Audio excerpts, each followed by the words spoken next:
Olá! Hoje a gente vai mergulhar na história de como uma nação fictícia nasceu de uma aliança que parecia impossível: alta tecnologia e indústria tradicional. Essa é a crônica do país Santa Catarina, que usou o código de programação para declarar a independência e, olha, redefinir o que significa governar. Bem, no centro dessa história toda, a gente tem duas figuras muito fortes. De um lado, o Dr. Arthur Brant, um gênio da tecnologia que via suas inovações sendo engolidas pela burocracia. E do outro, Dona Cecília Faria, a guardiã do legado industrial que via sua produção parada por pura ineficiência. Foi a união desses dois mundos, por necessidade mesmo, que acabou dando origem a uma nova nação soberana. Ok, vamos começar entendendo essa tensão fundamental que levou Santa Catarina, sabe, até o limite. Foi justamente esse atrito entre o futuro e o passado que acabou criando um caminho totalmente novo. A situação, vamos combinar, era insustentável. Santa Catarina era uma potência econômica, uma mistura de Vale do Silício com um setor agroindustrial gigante. Só que toda essa riqueza era sugada por uma capital federal que não devolvia quase nada em investimento. Imagina só, a Merit Corp via mais da metade do seu capital ir embora em impostos, enquanto a cooperativa da Dona Cecília perdia dinheiro com portos federais que eram lentos e caros.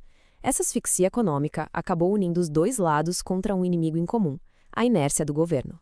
E claro, essa insatisfação da elite não demorou para encontrar eco nas ruas.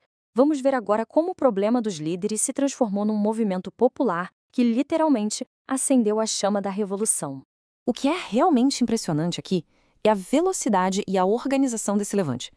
Tudo começou com uma aula de história em Blumenau, que pedia não revolução, mas sim eficiência e honra. Em 48 horas, o agronegócio já estava bloqueando estradas. No terceiro dia, os trabalhadores do porto marcharam para a capital. E no quarto dia, uma multidão juntou todo mundo, de todos os setores da sociedade, mostrando que o desejo por soberania era geral. Essa imagem aqui ilustra perfeitamente o espírito da coisa. Não era o caos. Era uma demonstração de organização comunitária. E o mais legal, turbinada por ferramentas digitais. A gente vê pescadores com suas redes do lado de gente com tablets holográficos. Aqui a tradição e a inovação não estavam mais brigando. Elas estavam lutando juntas.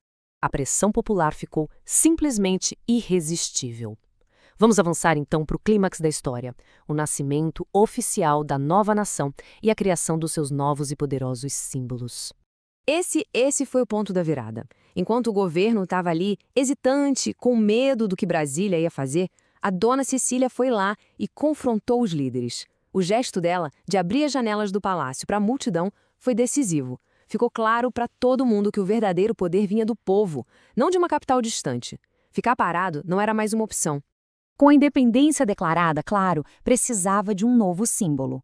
A bandeira do país Santa Catarina representa essa união perfeita de valores. O verde escuro da serra e da indústria, que representa a tradição. O azul vibrante do mar, que é a força dos portos. E bem no centro, a engrenagem prateada, um símbolo da inovação e da transparência. E o golpe de mestre do Arthur Brant foi a nova moeda digital, o Cívico.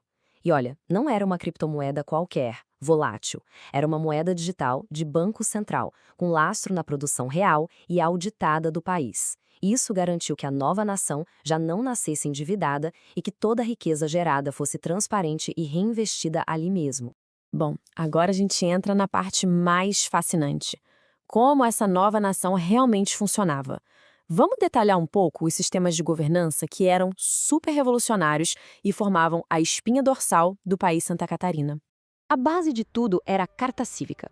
Essa imagem mostra o conceito perfeitamente. Um documento que parece um pergaminho antigo, mas com uma interface digital por cima. Era um contrato social que unia os princípios de honra e comunidade com a eficiência e a transparência do código. O coração tecnológico do novo governo era o SGAI. Pensa nele como se fosse um sistema operacional para o país. A função era simples, mas revolucionária. Criar um governo onde o desvio de dinheiro e a burocracia que paralisa tudo fossem, assim, matematicamente impossíveis. Então, como isso funcionava na prática? Primeiro, cada centavo do dinheiro público era rastreado num sistema aberto. Segundo, a inteligência artificial checava cada pagamento. E o pulo do gato é o terceiro passo. Se a IA detectasse algo suspeito, tipo um contrato superfaturado, o pagamento era congelado na hora e uma auditoria começava. O sistema não dependia de denúncia, ele prevenia o erro. Mas além do SGI, outras 2 inovações foram criadas para distribuir o poder. O juiz cívico digital usava a IA para acelerar processos, trazendo mais agilidade para a justiça. Já o referendo de veto comunitário dava às cidades o poder de vetar leis nacionais. Isso garantia que a cultura local não fosse simplesmente atropelada pela eficiência do governo central. Ok, tudo isso parece muito bom na teoria, né? Mas e o impacto no dia a dia? Vamos ver agora como a doutrina da harmonia, esse equilíbrio entre tecnologia e comunidade, funcionou na vida real. Vamos pegar uns exemplos bem concretos. No Porto de Itajaí, um processo que levava horas passou a ser feito em 15 minutos pela IA. Em Pomerode, a comunidade usou o RVC para proteger um prédio histórico de um projeto do governo. E lá em Chapecó, um empréstimo que demoraria meses foi aprovado em 3 horas, porque o mérito da empresa era transparente no sistema. A tecnologia aqui estava a serviço do trabalho e não o contrário. E essa citação da presidente Cecília Faria resume perfeitamente a filosofia do novo país. Ela lembra a todo mundo que, olha, eficiência por si só não é o objetivo. Se a tecnologia não servir às comunidades e não proteger o legado delas, a nação fracassa. A tradição funcionava como uma espécie de freio de segurança contra uma tecnocracia fria e sem alma. A história do país Santa Catarina nos deixa com uma pergunta muito poderosa.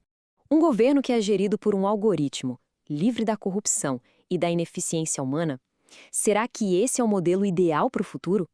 Ou é um caminho que, apesar de todos os benefícios, a gente deveria seguir com muita, muita cautela? A resposta, talvez, esteja justamente nesse equilíbrio.